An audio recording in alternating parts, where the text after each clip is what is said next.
Solution, நெய் polish, Colgate paste, தீப்பெட்டி, ஒரு ஸ்லாஷ் வெங்காயம், கிளீனிங் ப்ளஸ் ஷாம்பு. இது மட்டும் தான் தேவையான பொருட்கள். இப்போ நம்ம இந்த கனெக்டர்ல தண்ணி ஊத்திக்கலாம்.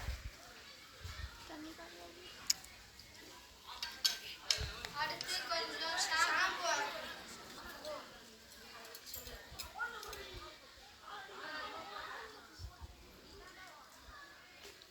ஷாம்புல வாட்டர் மாலிகூல்ஸ் இருக்கிறதுனால இந்த ஃபயர் வந்து கொஞ்ச நேரம் அப்படியே இருக்கிறதுக்கு இது வந்து கொஞ்சம் ஹெல்ப் பண்ணுது. இதில் கொஞ்சம் நெய் பாலிஷ் ஊற்றிக்கலாம். அதுக்கப்புறம் கொஞ்சம் நெய் பாலிஷ், அடுத்து கொஞ்சம் கோல்கேட் பேஸ்ட் போட்டுக்கலாம்.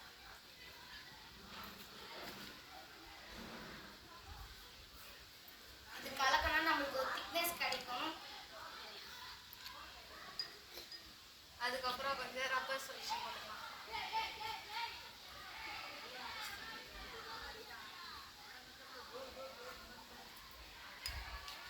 அதுக்கப்புறம் ஒரு ஸ்லாஷ் வெங்காயம்,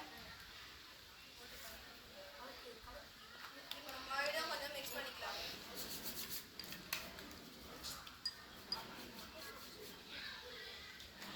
இன்னும் சிறிதளவு ரப்பர் சொல்யூஷன்.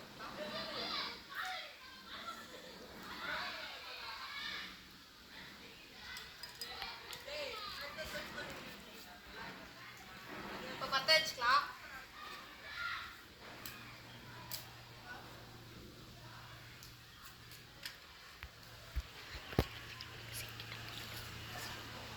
இந்த ரப்பர் சொல்யூஷனும் நெயில் பாலிஷும் போடுறதுனால இதில் நெருப்பு கொஞ்சம் இதுவாக எரியும், ரொம்ப நேரம் எரியும். அதனால இதை யூஸ் பண்ணலாம்.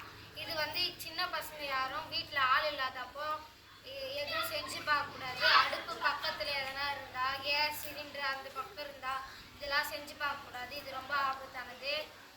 இது வந்து பெரியவங்களை வச்சுட்டு தான் செய்யணும். பெரியவங்க பக்கத்தில் இருந்தால் மட்டும்தான் செய்யணும். இது வந்து வீட்டுக்குள்ளே செய்யக்கூடாது, வீட்டுக்கு வெளியே செய்யணும். காற்றோட்டமாக இருக்கிற பகுதியில் செய்யணும். அப்போ தான் நெருப்பு இது வேற என்ன போகாமல் இருக்கும், காற்று அதை இது பண்ணாமல் இருக்கும். தேங்க்யூ.